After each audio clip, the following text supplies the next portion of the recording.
Hello all, I'm Scarlett SCS, but that's not important right now as we are privileged enough to be joined by another guest on our channel. If you recently attended TF Nation, this man may have used his encyclopedic knowledge of the third-party Transformers scene to sell you some toys. Failing that, you may recognise him from the recent Toycast he does with my previous guest, David Wallace, around talking Transformers. But if, and only if, you are starting your weekends correctly at 8 o'clock right here on YouTube, he will read you the Transformers news in his dulcet tones every Friday. It is my pleasure to introduce Andy Ryde of Transformers The Show. Andy, thank you so much for your time, and more importantly, how are you? I'm very well, thank you. Thank you very much for that lovely intro. Third-party expert. That might be a bit of a stretch, but yeah, you did actually say that to me, which amuses me greatly. But yeah, very happy to be here. So I'm going to just jump straight into it, Andy. I want to talk about Transformers comics, weirdly enough, because that is the that's the thing that we do here on channel. Particularly for yourself, we said we were going to speak about UK comics, both being sort of dare I say of a similar demographic in terms of the UK fans and the UK comic. So you picked the UK comic kind of up from day one? Yeah, that's my memory of it. I remember having what was the first UK issue of it. And I certainly used to have a stockpile many years back of pretty much every issue. I've always been somebody who kind of collected things in a way. I wasn't somebody to throw away things. Even broken toys I found in old boxes in my parents' house. So I clearly didn't want to get rid of them. But yeah, I was in on the Transformers comic to my memory from the beginning. Remember it clearly from school. People bringing in their little pocket Transformers, and sometimes not even pocket ones. Nowadays in schools, you're supposed to bring a pocket toy, and even then, you're not really supposed to bring something in. But back then, I remember somebody bringing in the Combaticons, the full team, because they got it for their birthday. So it's funny the memories that stick in your mind about that. But yeah, I was in on the comic from pretty much the beginning, and it's what kind of hooked me into Transformers. So one thing I always think is really, really important to mention when we are discussing the UK comic is what I call the lack of accessibility of the UK cartoon, and obviously I can't. This is all anecdotal on my part from my memories of growing up with Transformers and being there at that time, but the cartoon here was largely inaccessible, and I often think if the cartoon show had been more accessible, would the UK books, still as good as they are, even if they told exactly the same stories, would the UK comics be as important to some sectors of the fandom as they are today? I think that's a really good question, because I know we've discussed between ourselves about how we were able to access the cartoon. Now, obviously, there may be people watching from the US and some from the UK who were able to see more of the Transformers cartoon through whatever means they had. Sky over here, I think, was showing the Transformers cartoon. But back when I was growing up, my family, we didn't have Sky, couldn't afford Sky. So the only access I had to the cartoon, I think like yourself, was through a kids' morning TV show that was only shown in the school holidays called Whack-A-Day. And in that show, they would split one episode of Transformers up into 5 parts and spread it across the whole week, just showing a few minutes every day. So you had to kind of be there at the right time to be able to watch it. Otherwise, if you missed it, that was it. Toast, yeah. Exactly.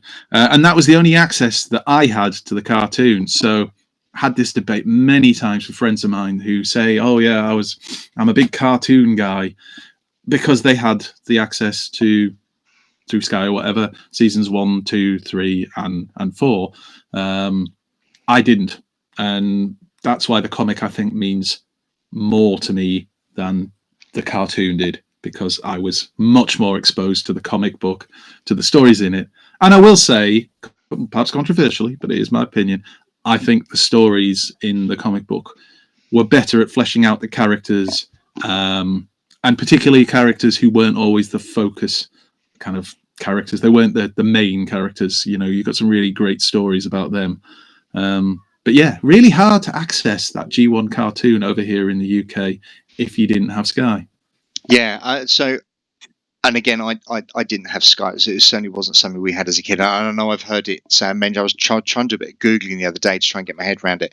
Apparently, there was a segment on Sky. There was a dedicated kids segment on Sky, as there was on a number of the channels, called DJ Cat, which I assume is not too dissimilar to sort of the Gordon the Gopher, the duck, the Roland Rat, for all the people who can way back when remember those, or if you don't remember them, Google. And there was the Transformers show was definitely screened, because I think Sky, again, always have somebody correct me in the comments if I'm wrong, I think Sky were kind of pseudo operating Western Europe wide, even though they were English language broadcaster at that time. So Western Europe would have probably got a lot of those cartoons, but we didn't, because obviously they were locked. Probably one of the earliest examples of content really being locked behind a paywall, for want of that phrase, which of course wouldn't have even been a phrase back then, because it was a subscription model. But we got some of the VHS tapes here. I know there were episodes that I managed to con my grandparents into buying for me over sort of school holidays when I was staying with them.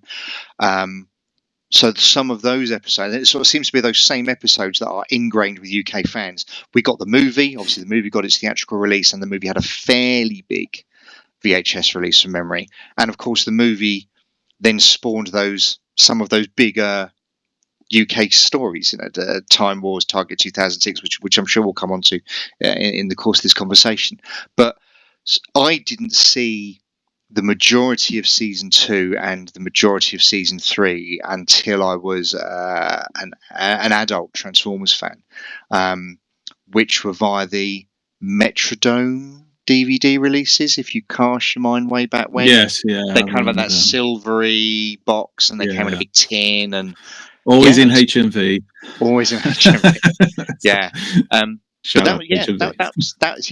That was the first time I ever saw those. So the comic, the UK comic, which of course was coming out, I appreciate its schedule fluctuated depending on its circulation at any one point. It fluctuated between sort of weekly and fortnightly. The comic was the Transformers event. There was no going home after school on a Wednesday 4:30, flicking the TV on because I know Transformers is coming on. Either Friday night or Saturday morning, I can't remember when I'd get the comic book, but that was it. That was the event, the Transformers event, anyway. Yeah, definitely. And it was the same for me. Like you said, there was the videotapes. My family, again, was very late to getting a video recorder. It would have been 88, maybe 89 when we got our first video recorder. And I think I've told this story before, but we went to the nearest big town to us, to store, to buy this video recorder, and my parents said we could each buy, me and my two brothers, one video to watch on it. And neither of my brothers could find anything they wanted to buy, and I spotted the Transformers Rebirth. Now, there were other Transformers videotapes there, but not many. It would have been from Woolworths. I'm pretty much 100% sure of that. A now defunct store over here in the UK. And can't go wrong with Woolworths. I loved Woolworths, but that's a whole other episode we could do on Woolworths, honestly. But the Rebirth was the first one I bought, and we went home. My uncle had to come down to hook the video recorder up because my dad couldn't figure out how to get it to work on our TV. And then literally as a family, everybody sat round and watched Transformers The Rebirth, which probably wasn't fascinating for the adults in the room, but obviously I loved.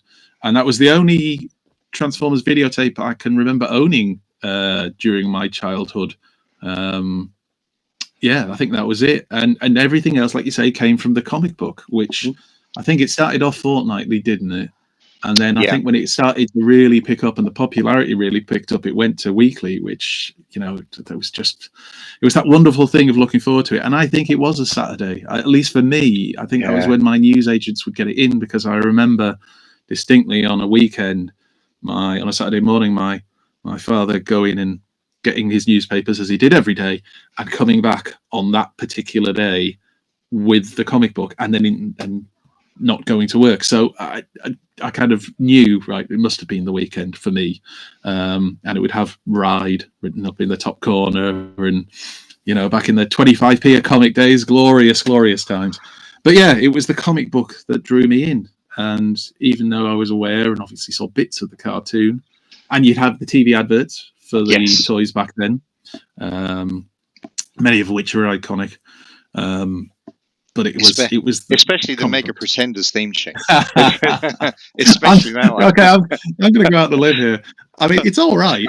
I'm not sure it's quite as good as certain other members of Transformers the Show have decided it is, but it was all right, definitely. I think somebody else. I think somebody else does a section called controversial opinions, so I don't want to encroach in on that too much. It's not. It's a political hot potato. Let's not get into that one. Who's more than they pretend to be? Mega Pretender Transformers, Mega Pretenders. Inside one, there's the other. Then they both transform and combine to form another. New Mega Pretenders. The comic book definitely was the thing that gave me that weekly or bi-weekly, whatever, content for Transformers and really kept it going. And of course, it was on the shelf, so. If I went shopping with my parents, you'd see the comic book on the shelf. Now, I'd had it subscribed through my local newsagents, so didn't have to buy it kind of just there and then. But also just seeing the toys. It's hard to describe to somebody the kind of just rows and rows Transformers toys that there were at the height of that G1 popularity. But it was a wonderful, wonderful sight. Because it never seemed the copies of how do I want to phrase this properly? Copies of the comic book always seem plentiful. I don't ever recall going to the newsagents to buy Transformers comic and worrying about it being out of stock. It was all, as big a seller as it was always there. Yeah, and it was a massive seller, wasn't it? I think, was it doing over 200,000 copies an issue at one point? Yeah. You know, and that's huge numbers, really, for a kids' comic based off a toy line. But yeah, I again, just having that thing that I don't know if I call it subscribed to it, but literally that my parents had said, can you get this comic in every time and put one aside for us? And that's what the newsagents did. It was nice having that security. I never had that feeling of, I need to go to the shop to get one, because it just turned up every weekend. Yeah, see, I was very late to the party. I couldn't. My parents were quite frugal. They didn't really go in for a lot of what sort of call entertainment products. So things like LPs, cassettes, sort of VHS tape. Oh, we had. I can remember we got out. We were a bit earlier than you on the VHS. We got our VHS probably about 85, I want to say, maybe even into late 85 into early 86. But it was all about recording stuff off the telly. So the VHS came back rented, I hasten to add, from Rumbelows, because that's how old I am. And it came out with this pack. Basically, my dad bought this massive pack of blank VHS tapes. And there was no buying pre-recorded tapes. Now, if you want to, there's a film on, you can tape the film and then you can keep it and then you can come back and watch it again. So I do have memories, we were talking about Wackaday, we were talking about the cartoon, of trying to piece together these 5-minute segments of this cartoon show. So I think I ended up with something like 45 minutes of a VHS tape taken up as I'm trying to record a 21-minute cartoon, because obviously you can't trim the stuff down either side of it. No, it's like trying to record songs off the radio when you're a kid. You just can I get it right? I know, I'm just going to record. Yeah, but in terms of the comic, I could not talk my mum and dad into buying me the comic. And I remember getting an issue of the comic where I'd either been so whingy that they finally caved, or it was a treat. And I can remember it was issue 60 something. I'm going to let myself down my knowledge here. It had the Constructicons on the cover, and it was part of the Devastation Derby storyline, where Buster's been infused with the Matrix and he's having visions of the special teams, and he was carving like superhero out on the wooden door in his bedroom. But of course, I just got given this one issue in isolation, and I never got anything else. I never got sort of the rest of the story. So trying to then convince my parents that no, I need, not I want. I don't want the rest of them. I need. Massive difference. The rest of them, and of course, you and I can both sit here from our privileged positions now as parents and know how that comes across. I definitely had collected comics because, again, I definitely had some very sympathetic grandparents who liked spoiling their clearly favourite grandson.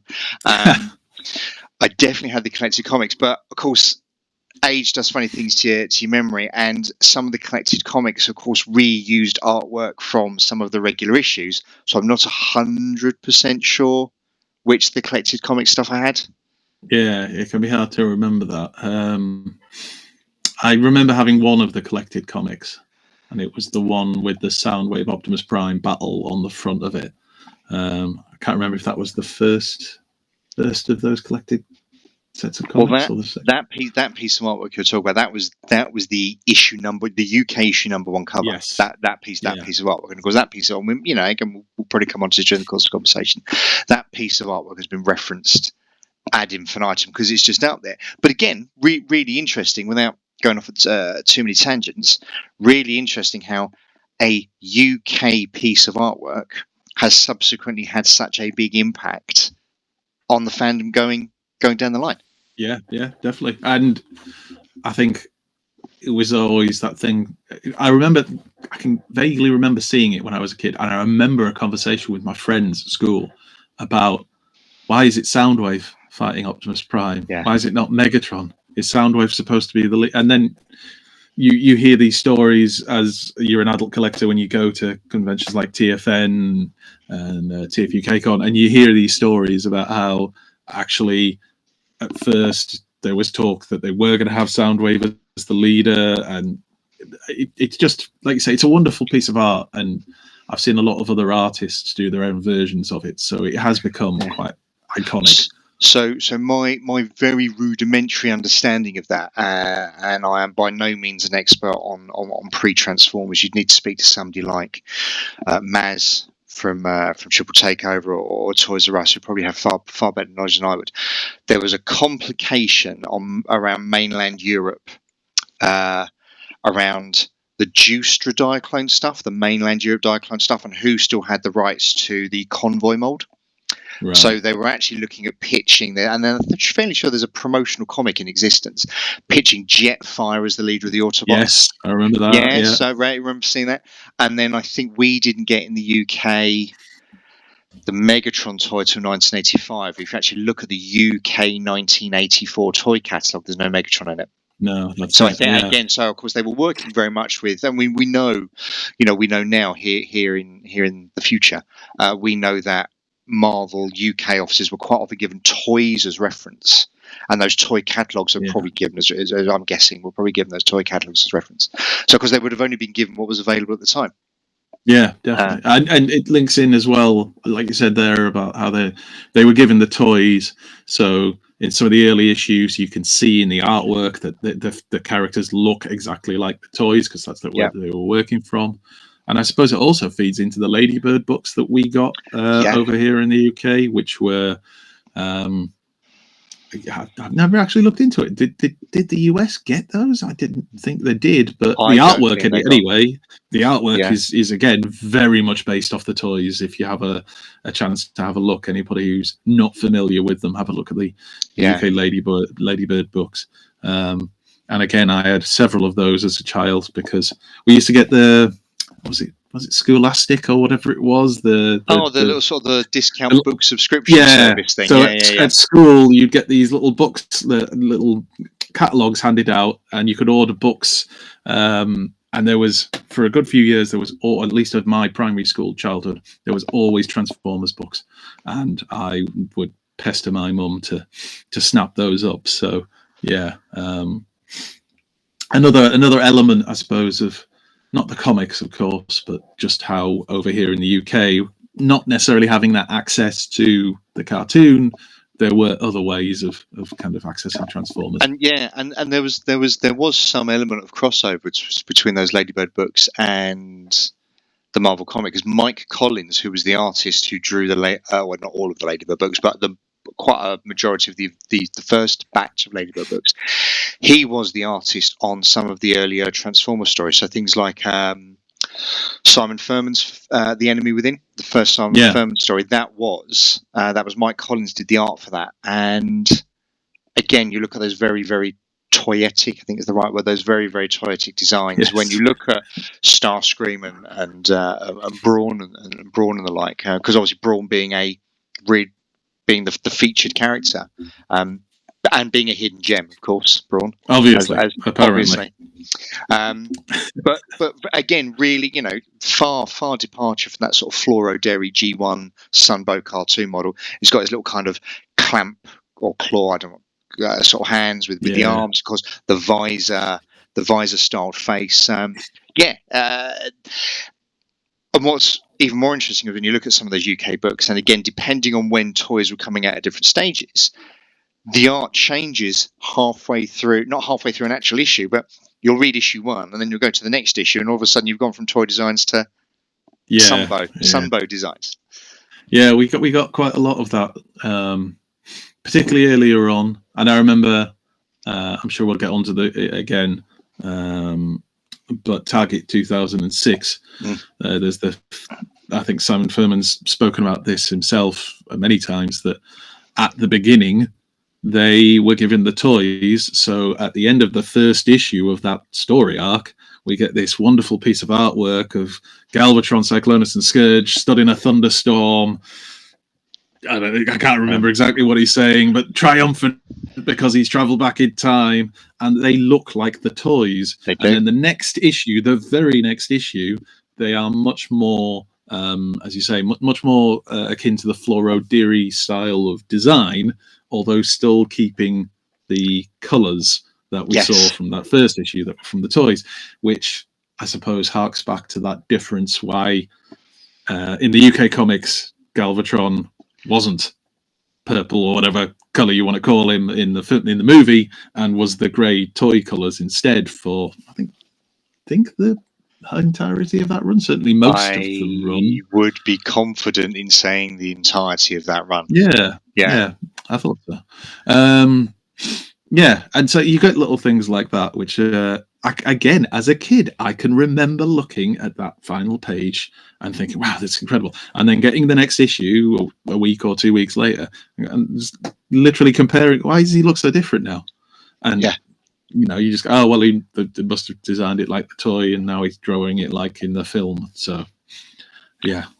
I say to level the most tiniest bit of criticism of the UK comic that I sit and level from the position of being an adult comic book fan is sometimes editorial consistency wasn't always great, and the chop. I mean, obviously Simon Furman, was a mainstay and wrote the majority.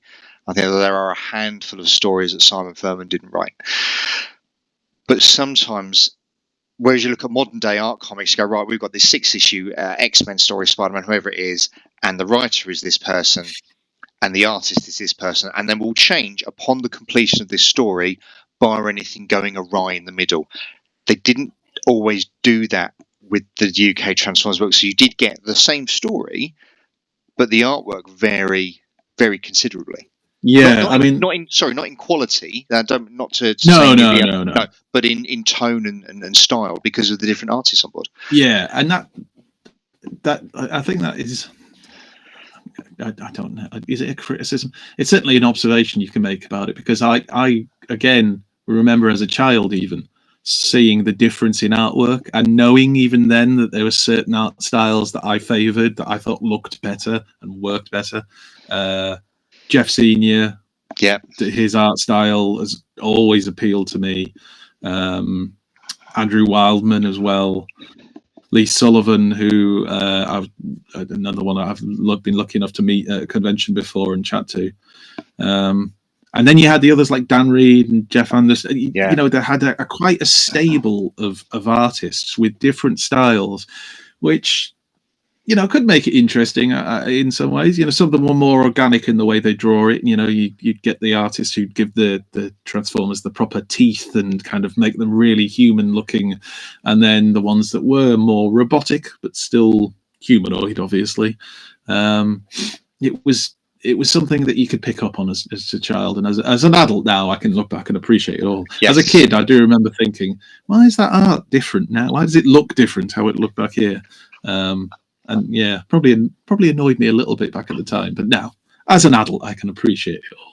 So I'm gonna put you on the spot now, Andy. Who's your favourite? Who's your favourite UK artist? If you absolutely put a gun to my head and said you have to choose, I love the art of people like Andrew Wildman and Lee Sullivan, who I mentioned before, but Jeff Senior is just the one that the style of the artwork just always appealed to me the most. I can't really explain it any more than that. Just the way he drew the Transformers always just looked the best to me, and I could tell. I wasn't the kind of kid who go, who's the artist on this? I should look out for this man's work. But you could kind of tell, like now looking back, I know, like I could tell you'd get an issue and you'd be like, yes, you'd see a cover and you'd like, oh yes. But that was also the weird thing for me. I always kind of assumed whoever did the cover would have done the art in the book. And back then, it wasn't. So the front covers might look spectacular, and then the art inside would be a completely different style. Oh, right. Well, of course, don't forget the complication you would have had there is, depending on what the UK book was reprinting at any given moment in time, is you would end up with more than one cover for the same story. So, of course, a roughly, and I'm being very general in my numbers here, a roughly 22-page US comic would get split down to 11 pages for the UK book. So as a consequence, you now need 2 covers for that story. So what we used to get 9 times out of 10, not exclusively, but 9 times out of 10, is you would get the US cover reused and then a UK exclusive cover for that, either a portion of the story. So again, it would, and I've no idea how the cover artist was selected. I get the distinct impression it's very much of a question of who's got time in their schedule, because this needs to be done by this date. Are you working?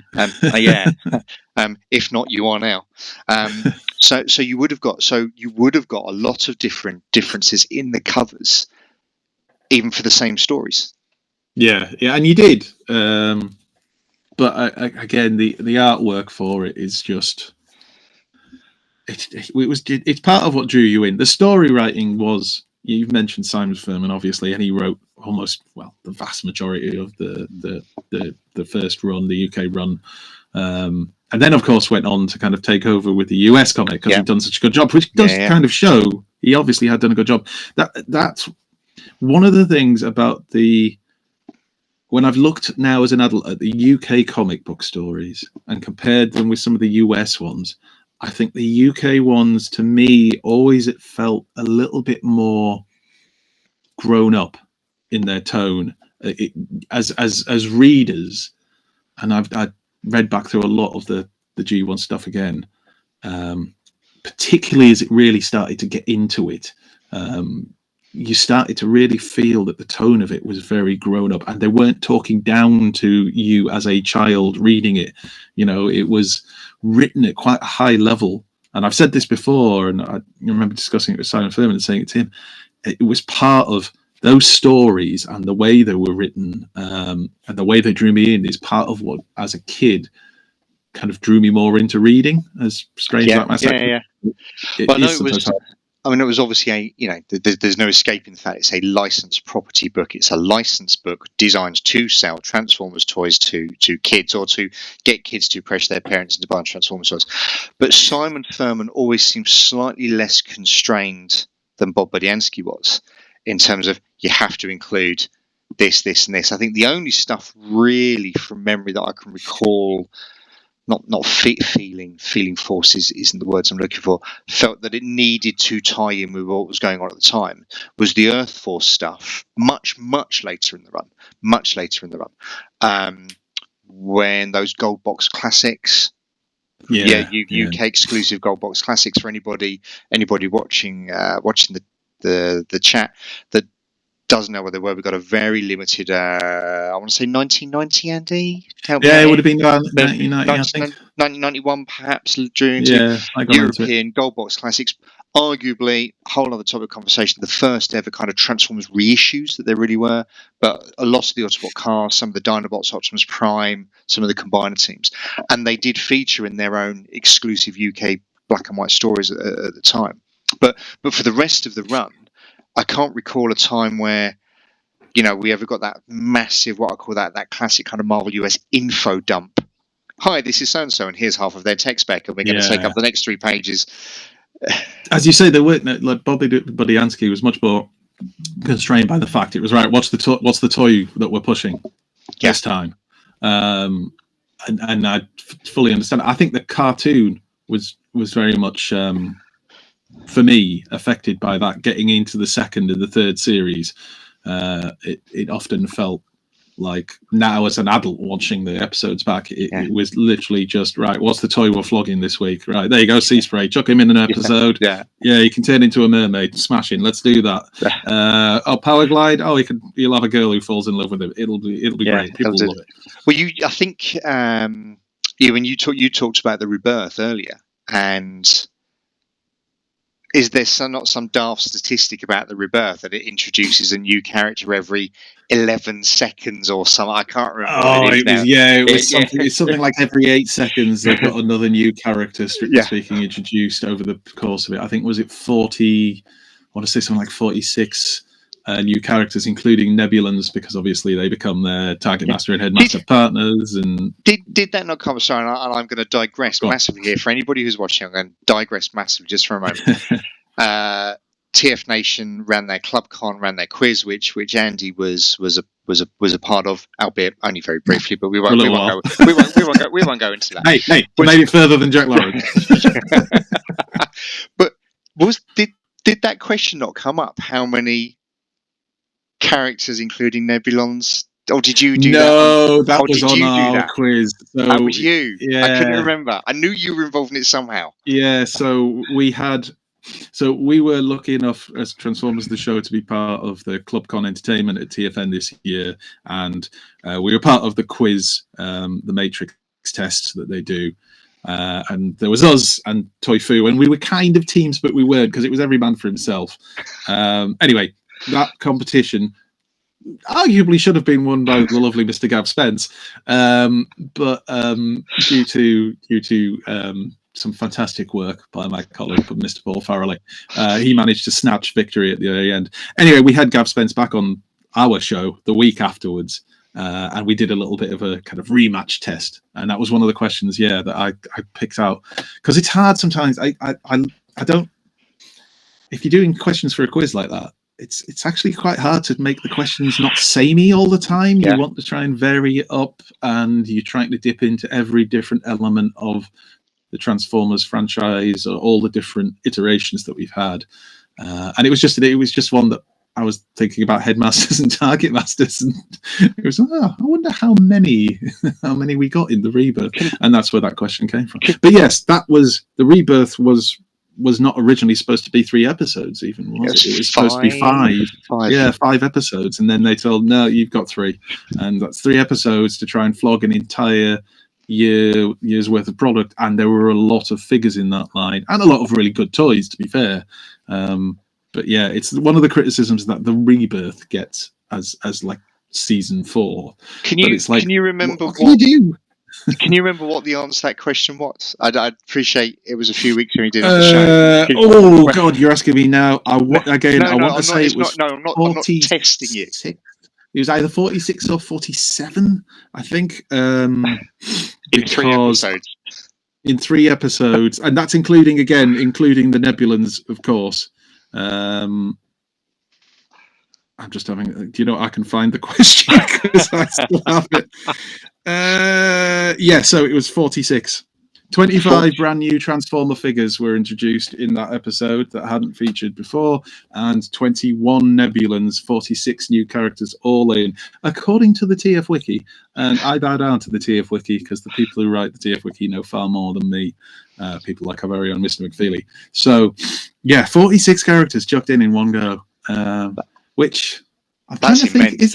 Was there a comic book equivalent of that? So I'm thinking all the way back to issue 1 of the US comic, where they pretty much introduced the entire 1984 toy line in one issue, and there's a couple of splash pages that are literally, so this double spread page with speech bubbles everywhere. Every character saying their names to make sure we get their names. Just saying, and the Decepticons would be really hard pushed to escape me and my weapon of the week. And I think I'll use my rocket pack. All right, sideswipe. Thank you for telling us about that. No problem. And then there was a not too dissimilar page. I mean, obviously the Decepticon line was the toy line was fractionally smaller. I think you have sort of Megatron, 3 jets, 4 tapes, and Soundwave. I'm sure somebody will correct me if I've missed anybody off. I'm talking strictly 1984. Yeah. So that, and again, they got their own info dump page later in that same issue. But I don't recall, kind of circling way back to my original point, I don't recall really any other shoehorning, for want of a better phrase, certainly in the UK books. Yeah, I mean, we obviously, the UK stories would pick up on some of the threads that the US stories were doing. So I think it's fair to say we saw a lot more of the headmasters and the target masters in the UK stories, because while there was obviously a specific US special, I think it was a 4 issue, the headmasters, we got more UK original stories involving those characters, especially Highbrow. And I think that's part of the reason, again, why Highbrow is my favourite of those 4 headmasters. You know, modern times, everybody loves Chrome Dome because of what IDW did. And then there's others who love Brainstorm, again, because the IDW universe. But back then, it was really Highbrow who was kind of pushed. I don't want to say the leader necessarily, but he was the more prominent one, and he had a storyline with his partner Gort and Scorponok going on, which is all very strange when I look at it. But it was this great storyline.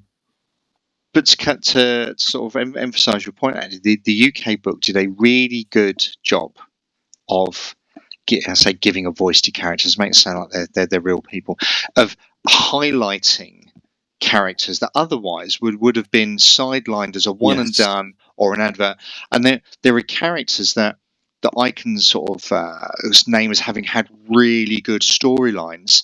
Some of the Pretender Beasts, people like Catilla, some Carnivac, of the other Snarla, Snarla, you know, the Mayhem Attack Squad and all of the Survivors stuff. Fantastic. They would have probably never have got. Look again. You look at the time. Double Dealer. You look at someone like Double Dealer. Double Dealer is quite a cool concept, but got didn't appear in the US iteration of the cartoon. I appreciate Super God Master Force is another thing. You're gonna. Go on. You got one story, dedicated story that highlighted him in the UK comic. I have it in a drawer behind me, signed by Simon Furman. And I remember trying to get him to tell me, Double Dealer, do you think you could have done more with the cat? And he was just quite honest to say, in all honesty, I didn't really know much about him. I didn't. Damn you, Simon! Don't you badmouth my boy.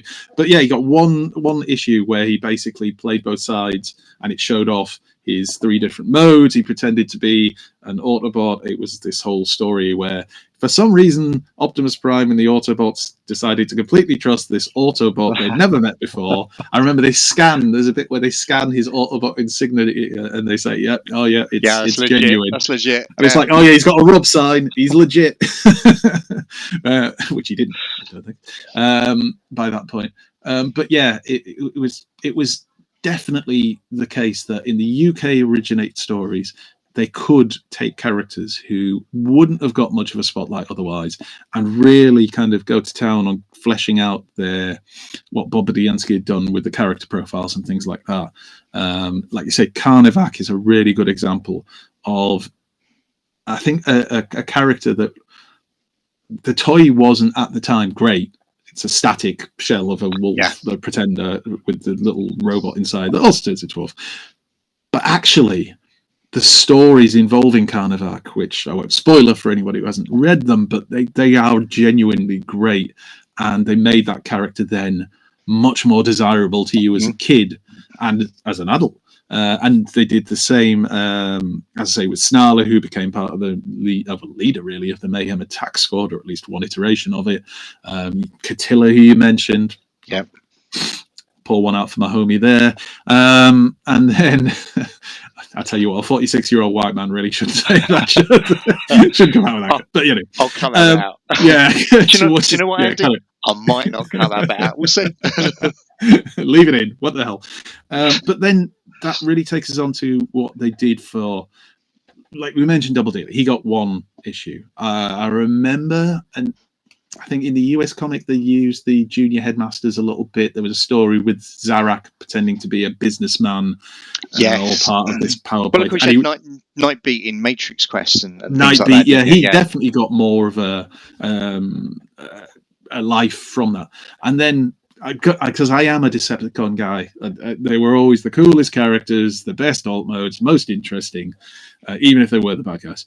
And you got out of them two of the most famous ones, probably, Thunderwing, who, you know, again, was a toy that most people just walked past on the shelf at the time.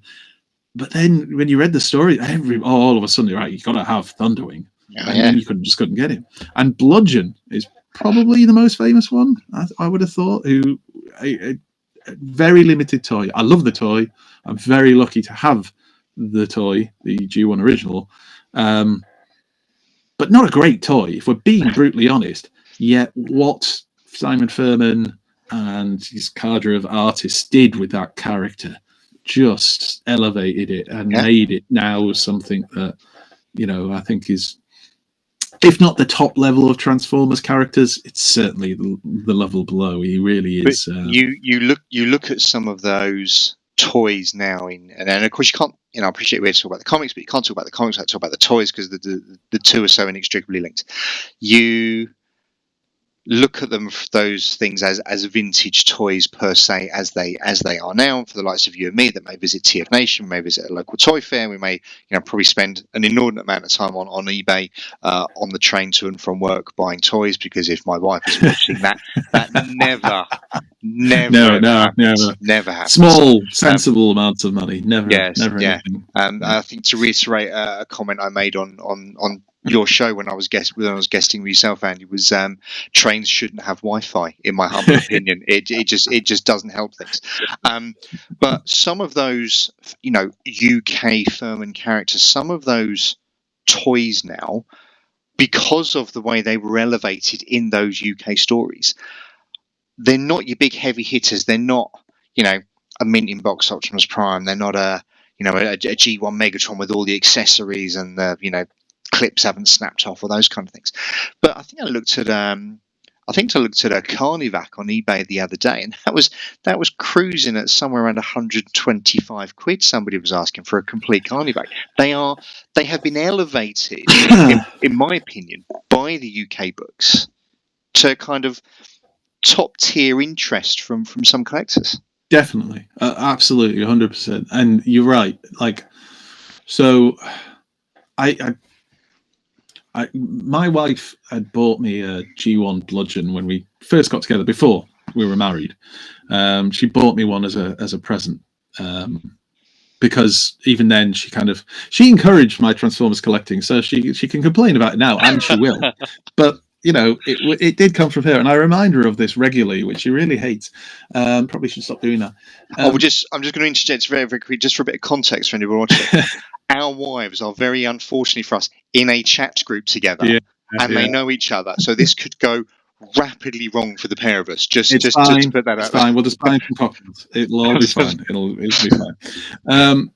So, like, I think at the time, I remember her saying to me, because she gave it to me as, I think it was a birthday present, or it might have just been a present. But anyway, she gave me this thing, and I was so overjoyed because I'd not owned it as a kid, and obviously Bludgeon being Bludgeon, what he meant to me from the comic books. And she was so relieved. I remember her saying, "Oh, I'm so glad. I can't believe that thing cost £100. And at the time, it was like, wow, £100. Oh, you paid that for, wow, that's wonderful. Thank you. You really shouldn't have, but thanks. I'm glad you did. And now I've seen complete G1 bludgeons in good condition going for £300, sometimes more, because of, I suppose, the rarity of getting a complete version of the figure. And as you say, these aren't Optimus Primes. These aren't vintage Optimus Primes or the vintage Megatron or, you know, Soundwave. Or this is bludgeon from what, the 88 line? Yeah, I'd have to look up maybe 89, maybe, but maybe there 89, it was that latter later half. on, Yeah. And, you know, was it that desirable at the time? Not really, until Simon Furman starts writing stories where Bludgeon is now the leader of the Decepticons, having been part of the Mayhem Attack Squad before that, and he's a samurai, and he knows Metallic Keto and all that. No, crap, he's cool. I need one. And so it must be a real nightmare for. Well, it is. I mean, I am in a collector in that position, but it is a nightmare sometimes when you think, oh, I really want to pick up that figure that nobody wanted back then, because the comics made it cool, and now it costs a fortune. Sorry, it costs a very small amount, and it's very reasonable, and no wives or other halves should be upset about it. I'm in no position to be critical after what my spend on the TF Nation. I'm in no. I can't criticise though. I can't, not because I necessarily spent as much as other people did, but because if I was in that position, I'd have done the same thing. If I'd have bought that, and I'd have bought that too, and I'd have bought that as well. But it's interesting what you say about some of these things not being great toys. I was lucky. I got one of my hit list at TF Nation, again detracting from the comics. I apologise. The hit list at TF Nation was the Micromaster Countdown base, and I know you and I have discussed the Micromaster Countdown base before. It's been on my list for a while, and of course, you know, varying ones come up, and either the rocket's yellow to oblivion, or the Micromaster, you know, there's accessories missing, or the Micromaster, the little radar dish on the Micromaster, on the cannon that then pegs into the front of the base mode, that snaps all the time. And there was one at TF Nation, spied that with a very reputable UK-based dealer, the Space Bridge. For anybody that doesn't know Space Bridge, and he had that up in decent nick, just needed a bit of a clean up and some fresh stickers, and he had that up at £100, and I was like, that's absolutely in the ballpark of what I'm willing to pay. That's probably more than reasonable, to be fair. But that is a great toy. That is a great toy with tons of features, accessories, interactivity with all your other Micromasters, connects it to your other Micromaster base, as opposed to Bludgeon. You know, to pick on the Bludgeon example, who is this relatively static pretender shell with this relatively static, with this relatively static robot.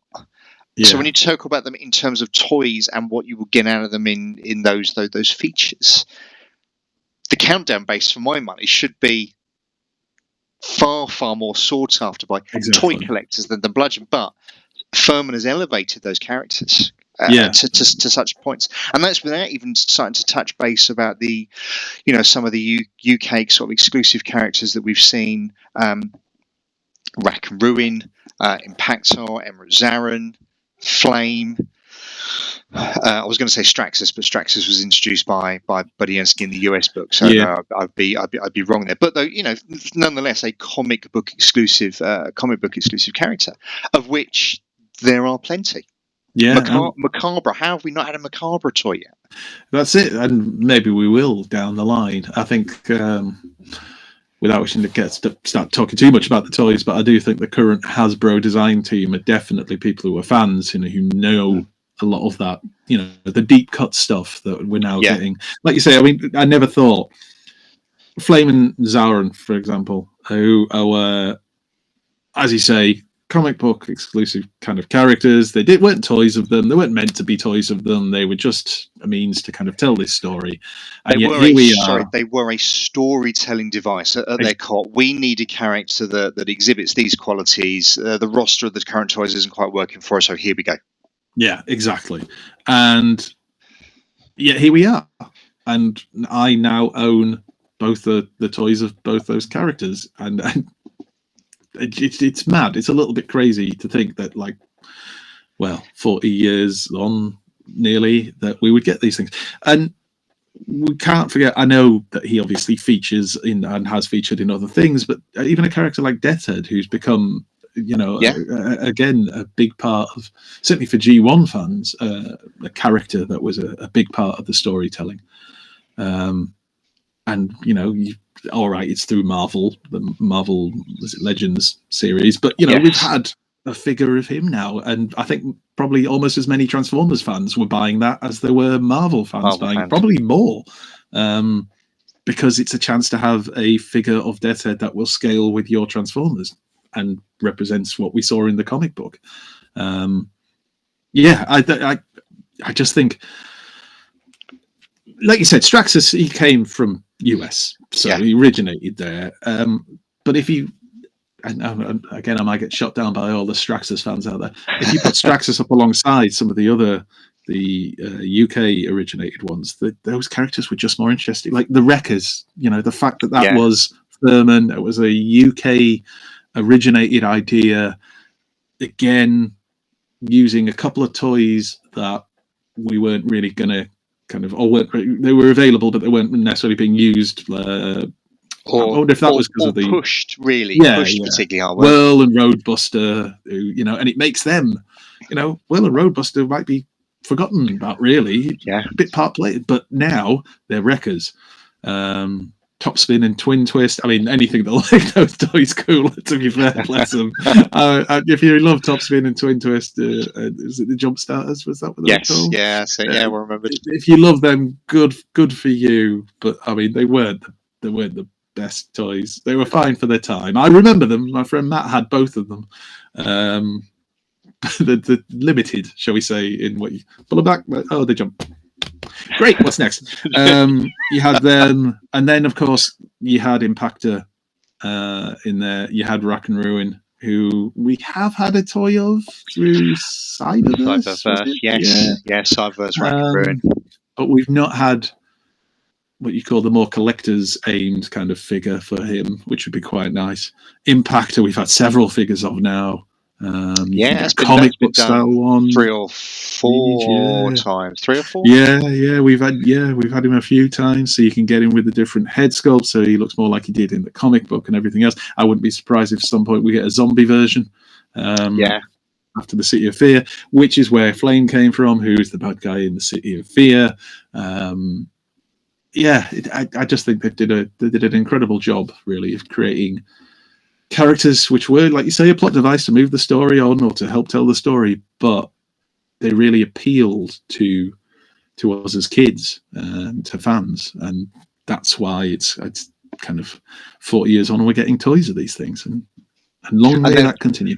And there was always that one kid at school though who had the toy of Impactor, but his mum wouldn't let him bring it in to show you.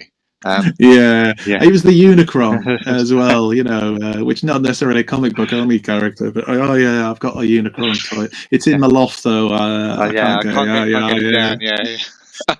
Oh dear, the old Jackanory, right? I think, it comes back. It comes back to, like you say, doesn't it? And it comes back to something that you, I know you spoke about earlier, which was kids bringing toys into school, and of course you'd want to bring those characters in that were recognised. And I can just, the comic book was quite widely read in my my primary school class, and that was, the amount of rolled up copies of Transformers that you used to have the coat rack at the side of the class, rolled up copies of Transformers comics were stuffed in people's pockets, and it was those comic book featured characters. So I can remember there being, obviously Optimus Prime, Megatron, Starscream, all the evergreen biggies were there, but certainly later, just to go back, so Pretenders, loads and loads of Pretenders kept being brought into school, loads of the mini bots that, after things like Brawn and the Enemy Within, I know we discussed about that earlier, those characters were fleshed out fully. Even to look at what Furman did, if we sort of talk about things like Time Wars and Target 2006, people are quite surprised sometimes when you say Ultra Magnus never featured in the US book. No, I know. outside of the 3-issue 1986 movie adaptation that Marvel did, which was very much a licensed tie-in as opposed to part of the comic book continuity. Ultra Magnus didn't feature in the UK book, but you look at in the US book, but you look at everything that Furman did with him, and and I know you and I have spoken about this before, but that artwork of Magnus and Galvatron, and if that is not one of the most iconic images in Transformers fandom, full stop, then I don't know what is. Yeah, we have had a discussion about this before, haven't we? And it was the fact that, like you say, it's so mad that Magnus just wasn't used. I'm not entirely sure what the reasoning behind that was. I'm sure there was reasoning. I'm sure, but the fact that Furman could take so many of the movie characters and just weave these fantastic stories with time travel, so that you could kind of say, well, why are these characters now mixing with those characters? You could put them all together, and that the battles between Magnus and Galvatron again are just like burned into your brain. They're just that piece of artwork, Galvatron astride Ultra Magnus's cab, fist grabbing, smash the glass all smashed at the front, riding along at the top as Magnus powers through. Just wonderful artwork. I've seen it recreated by numerous artists and photographers even. It's iconic stuff. Like I say, it seems weird to me that it wasn't used, or that he wasn't used more over in the US comic, but I guess the fact it was a monthly thing, they were much more focused on what's the next story we're pushing out. Maybe all that played a part in it. Or maybe I also wonder sometimes, how much did the backlash to Prime's death and the death of so many of the other, original Autobots, how much did that actually kind of impact in America? I know that obviously we know of the massive letter writing complaint for Optimus Prime and everything else, but I do wonder how much that made them kind of like, oh, all right, let's like step away from these characters a little bit and let's find a way to bring the other ones back in. But yeah, it's iconic. I don't know if you'll have the ability, or not have the ability, but be able to flash up a picture so people can see what it's like. Obviously what we're talking about in case they're not aware, but I'm really conscious of putting spoilers up for 40-year-old comics. So. you do have to be careful. Although I think is that one of the first pages of an issue? I think we get away with that one. It's not the thrilling climax so much. But you talk about the iconic imagery, and I want to just move on very quickly to some of the UK. We touched on these briefly earlier because of the necessity for the UK to have its own covers because the way the content was split. But there are some of those UK covers, and I'm just going to literally reel off a few at the top of my head that just kind of Rodimus Prime, Bring Me the Head of Galvatron. Yeah. I'm erring towards a lot of the later ones here, but the Good, the Bad, and the Ugly reference. Yeah. Galvatron's Time Wars, I Beat Them All. Yeah. Shockwave from earlier, which I guess was an American piece of artwork that they brought over. But that was the Mark Bright one. Yeah, the Mark Bright, the Transformers are all dead. But the UK generating its own sort of iconic. And again, we talked about it earlier. The Optimus Prime versus Soundwave. The Optimus Prime versus Soundwave artwork. There's. I always remember the Magnus one. Do you remember the story with Magnus where he ended up in gladiatorial fighting, and there's one of him looking beaten up, down on one knee. Yeah. There's a poster for the fight thing, I think, behind him, and he's kind of looking towards, well, I say the camera, it's not the camera, is it? But he's looking towards you as the reader, and I always remember that one because it was probably around that time I was starting taking interest in wrestling as well, the WWE as it is now. So I remember that one. I'm thinking, oh wow, that looks really, really cool. But there's so many great pieces of artwork. I remember the Headmasters when they introduced them, and it was the 4 Autobot Headmasters stood in kind of removing their heads. And something I don't know if we've talked about before, that it was a bonus. It was a cherry on the top. But the little free gifts you'd get with the Transformers UK comic was often involved the artwork, because you'd get things like a set of badges that you could just pin on, and they'd have little bits of the artwork. I remember towards the end of the run, but there was one I think that had pictures of, was it the Micromasters? Another badge I remember that I'm sure had some of the. I know. There's a few posters. They could definitely gave away some really, really good posters. And sometimes you get like almost like a fact file thing. There was one when it was, you mentioned it, the storyline with Buster, when he obviously helped to create the second generation of Transformers, these combiners. We got the aerial bots, and we got the Combaticons, and we got the Protectobots, and there was a fold-out little information thing, blue and white. Special teams. Because there was a really tiny, there was literally a mini comic given away with the comic, and it was called the Special Teams mini comic. Because from memory, Marvel UK actually managed to ride the coattails of a Hasbro UK advertising campaign. Hasbro UK were obviously advertising the Special Teams on TV, kids TV, however they were doing that. And Marvel UK had their Special Teams book. So Hasbro would have the advert, come and buy our toys, and featured in this week's issue of Transformers. And of course, for Marvel UK to get their comic onto mainstream terrestrial TV would have been huge for them at the time. Yeah, it would have been a massive deal. But and sorry, harking back slightly to what you said about being in school. That is, again, another one of my core memories in that period. The kid who brought in basically all of the Combaticons, and certain children, you can have a play with you can have a play with it. It was like currency. Made you really popular. But the Stunticons as well. I remember seeing, and I know I've mentioned this before. It's why Breakdown is my favorite of the Stunticons, because that was the first Stunticon toy I ever got to even touch or hold. And I remember a friend of mine, he said, "Here, do you want to play with this one?" And I got Breakdown, and that's it now. Breakdown is my favorite for that simple reason. I think those little extra touches they did with the UK comic. I can't speak for the US comic. I'd imagine they didn't really have that it wasn't a thing over there, whereas it was more of a cultural thing over here. And again, it's two sort of very different comic book markets, and whatever happened, the US book was very followed. It's because we are Marvel Comics, and our comic book line does this. It doesn't matter whether it's Spider-Man, X-Men, Avengers, Daredevil, whoever. Our comics are this many pages in this size, and they come out with this frequency. And that's how we sell comic books. So, of course, Transformers being a Marvel comic is going to come out with this many pages at this frequency, at this. Whereas the UK probably had, as we touched on it earlier, fluctuated between weekly or fortnightly, depending on the flow of the sales figures. So they had that flex. They had that flex to do things. I think because I'm trying to remember now.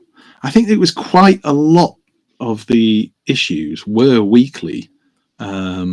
I remember speaking to someone, was it Chris McFeely? And he said that it was some issue in the 20s all the way up to about the 300th issue. That was when it was weekly, because the popularity of it was so high. So I always thought of it as fortnightly, but actually a fairly sizable chunk of it was. I'd have to look. I would have to look it up. I genuinely would have to look it up. But I think it was weekly for more than it was fortnightly. If you're with me. That's what I meant. Yeah. And then it went back to fortnightly, didn't it? As you said, as the popularity started to wane. It went back to fortnightly towards the end of the run. But then you talked about a comic book that lasted. Was it 332 issues? Yeah, I mean, even weekly or fortnightly for a kids licensed property, and I know I keep coming back to that phrase, but at its core, that's what it was. But when you look at the crossover of the creators, people who worked on other not too dissimilar books, 2000 AD, Doctor Who, and they were bringing that style of storytelling in with them. The panel that always gets me is it's Optimus and Soundwave, and it's mimicking or homaging, however you want to figure from Batman's The Killing Joke. Yes. Now there is no way that a group of 8-year-olds in the UK have read The Killing Joke. Not at that stage, anyway. No, not at that stage. I certainly didn't read that until I was very much in my sort of late teens, very late teens, probably. But there was no way that reference would have been a thing. So again, they were really targeting. They knew their audience was growing up. They knew their audience was growing up, and they were desperately trying to grow the comic book with it. That makes sense? Yeah. I think that it's something, is with the comic books. I don't want to go into old man shouting at the clouds again, but it is the fact that I have children myself. The youngest at the moment is 9. You notice a real difference in the comic books that are aimed at kids nowadays. They're much more dumbed down. They're almost written for people with shorter attention spans because kids nowadays are very much, YouTube shorts, reels. I want short, quick things. I don't have time to sit. And you do, but that's just the way it seems to be culturally that it's gone. Whereas back then, I think it was written in a way that was just much more engaging and kind of, I think that's part of the reason why it did so well. It was written at a much more grown-up level, and a comic book for kids that's referencing things like Shakespeare, not just using quotes from Shakespeare, and it was just a really great time to be a Transformer fan and to be a comic book fan at that point. I consider myself quite lucky to have been able to access all those comics, and of course very stupid for having, in my own late teens, told my parents when they rang me at uni to say, what do you want to do with it? We found all these old comic books, literally the huge stack of comic books stacked up in my wardrobe. What do you want to do with it? Just give them away to charity shop. Oh my god, what was I doing? It's that meme, that joke of people with a time machine and they go off and do incredible, wonderful, knee straight back. Just tell them, no, whatever you do, never give them away. Keep them, because the amount of money must have been worth. Well, again, to reference something back from earlier in the conversation, I think if either of us had a time machine, it'd be straight back to Woolworths. Yes, hell yes. And I'd buy everyone, buy all of them, boxed, sealed, wonderful. Which was, again, sorry, this is a tangent, but it one of the nice things about TFN this year was seeing that Toy Fu had bought a collection that included a number of sealed G1 toys, and just seeing that wall of them, wow. And I'm not 100% sure, but hopefully they might still have some left for the Minicon in Reading as well. Oh, fantastic. Even without buying them, just looking at them, just like holding these things, it's such a trip. It just takes you right back to that feeling as a kid. And Woolworths was a wonderful place for me personally. It was where my mum did a lot of kind of general shopping. For those who don't know, Woolworths was more, I don't know, what shop can you compare it to nowadays? It was like a general store. You could get lots of different things. It's not quite as big as what I call a department store, but definitely a household store for stationery, kitchenware, kids' clothes, toys. Yeah. And where I lived was it still is a small town.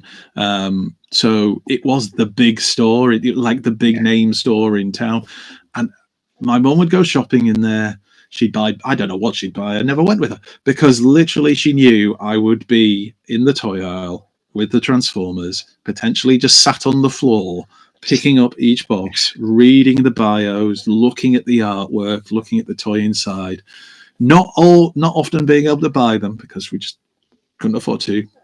Boo-hoo, woe is me. But, it's the truth.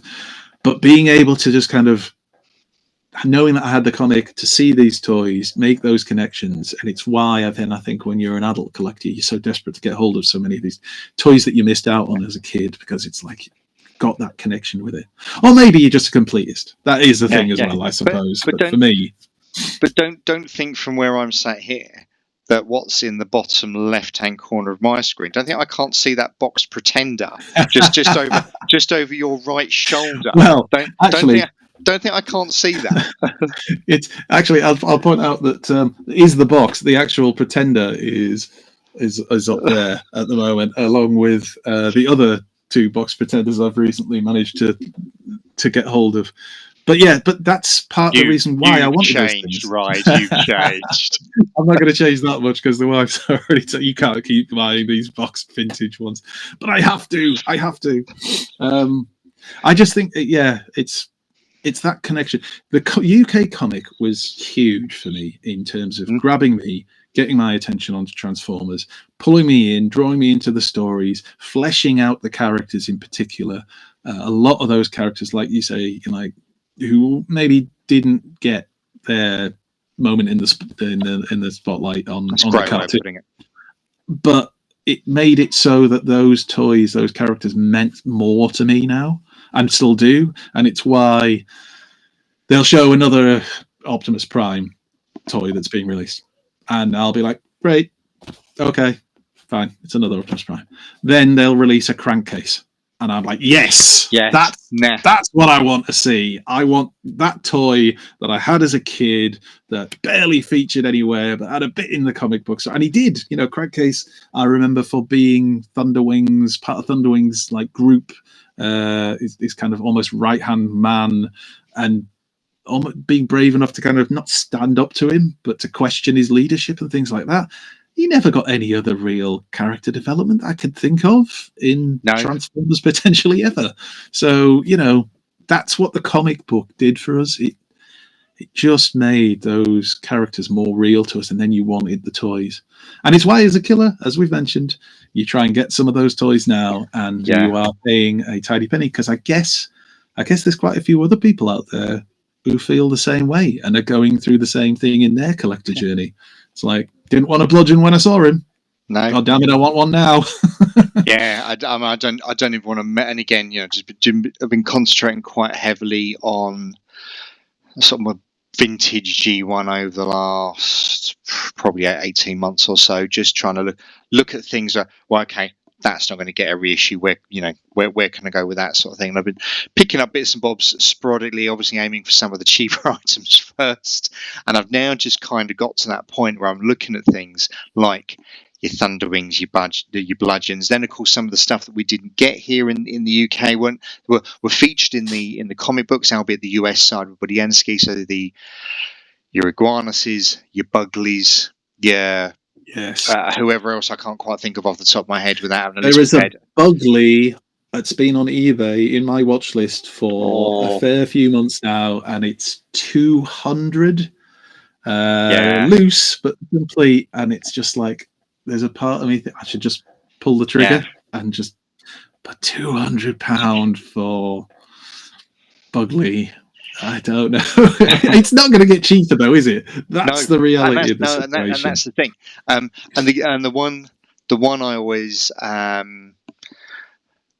always regret, big regret for selling, and not because he was a big UK character, was I had a boxed European Overlord, and I bought that box. Yeah, don't. I bought that boxed European Overlord in, funnily enough, Woolies in Woolworths, because I think I'm right in saying that it was a Woolworths exclusive here in the UK, because it was quite a sizable toy. So I think it was a sizable toy. Shell formed. So I had that, and I must have bought that, mate. I must have been somewhere around 15, 16. God knows what possessed me to buy it. Wasn't collecting Transformers at the time. Obviously, there was no comic book or anything on the shelves because of when the Overlord came out with that gold box classic stuff with the motivators and the rescue force and some of those other UK bits. But I just kind of went, Transformers is still a thing. That looks cool. I'm going to buy that. No idea why. Did. But of course, being the age I was, it wasn't getting rammed into the skirting board and knackered.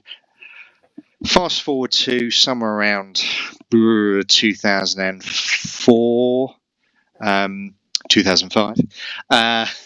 And we were in a very, very different position financially to where we were, or to where we are now. Number of things went wrong. Overlord hadn't featured in IDW yet. And I was like, look, I've got this stuff. I've got some stuff, some hobby things, and this, that, and the other. Do you know what? I'll just stick them on eBay, raise a bit of cash, which it did, and it got us out of the hole. But yeah, what I sold that Overlord for, Andy, in 2004 is distinctly less than what I would be able to replace that Overlord for now. I think that's something. It's a position kind of we've all. I've had to do the same. I've had to when needs were kind of must. You've kind of got to sell on bits. I've been lucky to replace some of them. That G1 bludgeon that I mentioned that was bought by my wife at one point. I think when we were moving house and we just needed money for the house move. Yeah, and I ended up selling that on eBay. And I got more than the wife had paid for it, but I remember being a bit gutted and a bit heartbroken. But it was like needs must, as I say. And then I was lucky that one that I've got now was gifted to me by a friend. So that was a friend who's no longer with us now, very sadly. But it was just a really nice thing. But I've done the same. I had a 6-shot. I had a complete G1 6-shot. I'd sold that as well because it was like, they're just sitting gathering dust. Somebody else will appreciate them or need them. You convince yourself. Yeah. I'm fine with this. Everything's fine. And then again, I was lucky enough to get a complete G1 6-shot from Toyfu, and I think I only paid £50 for it. Oh, nice! Because that's Toyfu. For those who don't know, Toyfu, who do the fundraising, raise money by basically selling Transformer toys at TFN and other conventions. Funnily enough, one of my TF Nation pickups from Toyfu this year was the 6-shot reissue. Oh yeah. Reissue, well, I've looked at the reissues, and then it just so happened. I think it was one of the first times I was helping out Moth and Primetime Toys. So you get one of the benefits of helping out was you that can I did see what everybody else is putting on their shelves. And it was I just remember like the eyes. What is that? Is that? Yeah, that's a 6-shot, and it was a genuine G1 6-shot. It had no stickers on it at the time when I bought it, but it was complete. It had the guns because they were quite enough guns. Yeah. Bought some repro stickers, slapped them on. Perfect. I'm more than happy with that. Amazing. So is going back to purchase all 332 issues of the UK comic as back issues, is that on your radar anytime soon? No, is the short answer. Sadly not. I pick up the occasional issue every now and again at conventions and things, just because it's nice sometimes when you see particular issues that meant a lot to you. Yes. It's nice to pick those up. As I say, I got the issue where Double Dealer was featured, and he's on the front cover as well. Double Deal of the Century, I think. I can't remember if that was the name of the story, but I'm sure that's what it said on the front cover. And I got that signed by Simon Furman. There's part of me that would love to have the time, the patience, and the money to go back and collect all of them.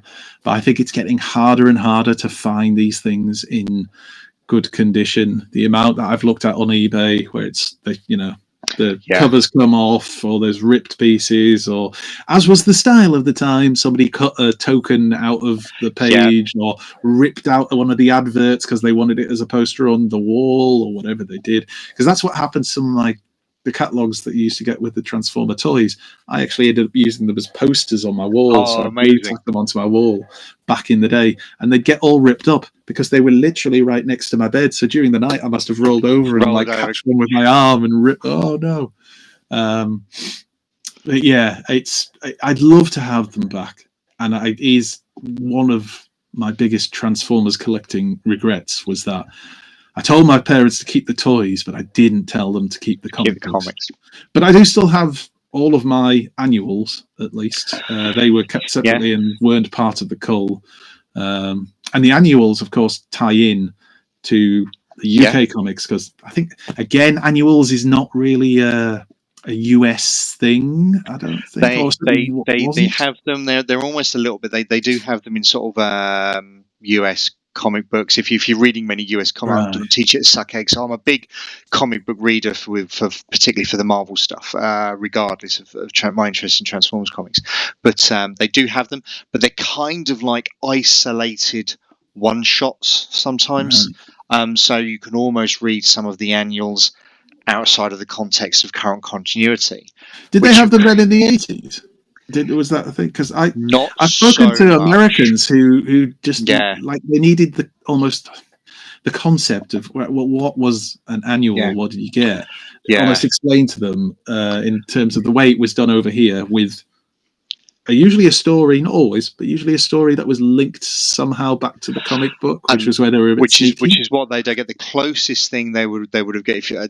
And again, Andy, I don't know how many comic books you sort of do. I mean, when you see things like sort of certainly from the vintage stuff like giant size Spider-Man, they do those kind of offshoot. Though that would be the closest thing I could approximate it to.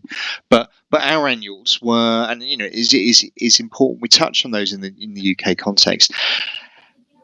UK print media marketed to kids every year around Christmas time. You'd get the 1988, the 1989 annual, and any licensed property that you could slap an annual out, I would suggest probably had an annual on the shelves. That Andy, you could buy in Woolworths. Yes, you could, and I'm pretty sure that's where my parents got mine, because they were always out.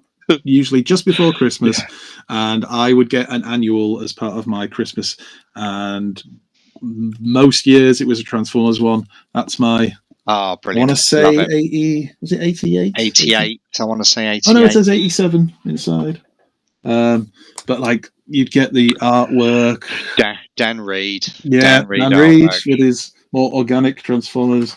It says 1987 on this copy. I think, Andy, and again, we talk about marketing these things to kids. I'm pretty sure that one you were holding in your hands actually had a story in it that was a direct continuation from one of the stories in the UK. I think it's that one.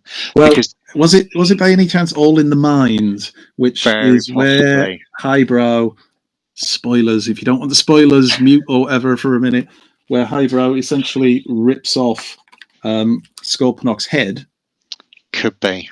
And that's the end of the story. And then they continued that during Time Wars because not Scorponok, but the other Decepticons come to attack the Autobot base to get Scorponok's head back, which for some reason Highbrow's just been walking around with. Nobody's questioned it. Maybe they didn't want to. But of course, if you hadn't read I mean, again, there's another way to squeeze a few quid out of people's parents. But if you hadn't read that annual, you are now missing. You didn't understand. Like, why does Highbrow have that? And it would always have a little asterisk, and it would always say, see the background to this story in Transformers Annual, whatever. But I mean, they still are. The annuals still are a thing. I've to an extent. I appreciate. Obviously, my kids aren't really in that age bracket anymore, but I've definitely seen them around Christmas time in the supermarkets, that sort of thing, where you'll get annuals based on football teams, Barbie, Pokemon, whatever. They still exist. At the time. I don't think. Certainly the ones that I've seen that my kids collected, even things like Pokemon, Yu-Gi-Oh, which they've been into at different times, not in the same format with stories. Usually it's much more puzzles, fact files, games, rather than the kind of style you got with the Transformers annuals, which would have at least one, sometimes two prose stories, which were exclusive to the annual. Usually at least two comic strip stories, one of which might be linked and be a continuation to something in the comic, or both of them might. Or would lay groundwork. Yeah, or would link in somewhere. I mean, with that one, the first comic book story is again linked in, I guess it would be to Time Wars, because it's Megatron and Galvatron meeting for the first time and battling each other, and Galvatron basically planting the seed in Megatron's mind. Right, well, we could destroy each other, but it's not going to go well. Work together, so they were another big part. I loved those and still do. And I know the later ones are a bugger to pick up. They're not cheap and just hard to find in the first place. But yeah, they were another part of kind of Transformers UK comics. And again, with that, I hate to say it again, but that artwork, which was just wonderful. And Scorponok, again, another one of my favourites. What I love about it is, if you look, you guys probably can't see it. If you look really carefully, you can see lines on this where I've clearly used it to lean on and do drawing. So I may have tried to trace old Scorponok there. Not sure. But yeah, they were another kind of great part of that Transformers UK comic book kind of originated stuff. And yeah. You could do a whole episode on them as well, because you could go through each one. Annuals. Yeah. I mean, literally, with your channel and the great work you've done with the comic book stuff, you could do the annuals as well. So, like, maybe to make it a Christmas special, right? Here's the annual from 1984. Here's the annual next year, the annual from 1985, and work through them that way or something. You know, I'd certainly watch that, and it might just be me, but I would definitely watch that. For you, Andy, this Christmas I will do. This Christmas, there you go. You can hold me to this. I will do a special on one of the annuals. Hey, I look forward to it now. And I'm going to hold you to watching it and making a comment below, making a comment on it as well. You know I will. Right, listen, Andy, I have sucked up a huge amount of your time today. And I am grateful as ever for you coming on and agreeing to take time to sit and just basically chat stuff about comic books, which is quite a passion of mine. Is there anything that you've got coming up? Is there anything that the show's got coming up that? Well, me personally, I'm continuing to recover from the serious man flu that I've suffered from for over a week. On the show, I'm not quite sure when this will be going out, but if it goes out before, we have on this coming Friday show, we're joined by David Cousins, fantastic artist who many people will know from his artwork, but also if you were lucky enough to meet him at TFN, just a lovely human being. He's coming on to join us for the show. And then, Transformers the show will just be continuing each week, 8 o'clock on UK time, I should say, on a Friday night on YouTube. Where we just cover the news, we talk Transformers, we talk our favourite Transformers, and I would recommend, if anybody can watch live, the live chat that we have is fantastic to see. Often taking on its own life with discussions about biscuits or whatever it is that people bring up. But yeah, we've got that going on, and then just obviously carrying on with the Talking Transformers series that I've been lucky enough to do with Dave Wallace from TFN as well, which are just short, supposed to be short, 10 to 15 minute videos, just chatting about toys or whatever Transformers topic we happen to want to chat about in that moment. So yeah. And the Go to TFN Minicon Reading, which is the plan. Was just about to ask you. That is the plan. You in for Reading? We are planning to be there, as is Pete, obviously, because Pete from Transformers the Show lives literally about 15 minutes away. And I'll take it. He can just roll out of bed and roll in. It's not quite. I mean, it's a bit of a distance. It's still a drive kind of situation, but taxi at least. But he'll be coming along. Paul from the show will be joining us, and I believe we may also be graced with the presence of the lovely Robert Kopp, who will be there, and also potentially XLian XLR, which is our lovely Brad, who has recently got married and moved house and had all kinds of things going on, who is also planning to try and be there as well. So it promises to be a great event anyway, but we'll all be there. So, and Steve, I'm sure you will as well. Yes, I am locked in for. I've got my tickets locked in for. We're locked in for the Saturday. Current plan from us is to get there on the Friday evening, to then be in situ for Saturday morning, effectively. I have a minor complication around work on the Sunday, but I'm trying to iron that one out. So I'm not sure how early I'm going to have to dart off Sunday morning to get away. But that's to be where fair, we are. it's a Saturday event anyway. It's Yes. a Sunday. Yeah, if you've got to go, you've got to go. Yeah, so don't worry about it's more a question of how the Sunday's commitments affect my Saturday evening. Just a couple of shandies for you then. Just a couple of just a couple of shandies for me. But watch this space. Right, folks. As always, thank you so much for watching along. If you like what we're doing here on the channel, then please give us a subscribe, give us a like. It is a small click to you, but a huge help to me. And they're free. I don't charge for them. Whatever you do, stay safe. And thanks for watching along. Bye-bye.